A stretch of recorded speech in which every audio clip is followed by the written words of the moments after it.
हिंदू धर्म में गंगा नदी को मां का दर्जा प्राप्त है। ज्येष्ठ के शुक्ल पक्ष की दशमी तिथि को ही मां गंगा धरती पर अवतरित हुई थीं।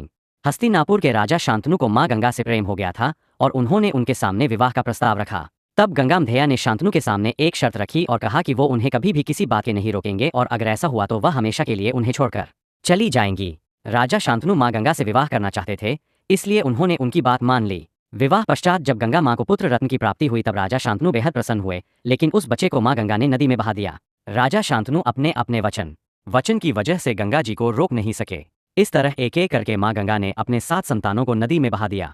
लेकिन जब मां गंगा को 8वीं संतान हुई और उसे नदी में बहाने के लिए ले गई तब राजा शांतनु से रहा नहीं गया और उन्होंने मां गंगा को रोक दिया। तब गंगा ने राजा शांतनु को बताया कि वह अपनी इन संतानों की हत्या नहीं कर रही है, बल्कि उन्हें श्राप मुक्त कर रही हूँ। गंगा ने शांतनु को बताया कि उनके 8 पुत्र सभी वसु थे जिन्हें वशिष्ठ ऋषि ने श्राप दिया। तब गंगा ने राजा शांतनु को बताया कि वह अपनी इन संतानों की हत्या नहीं कर रही है, बल्कि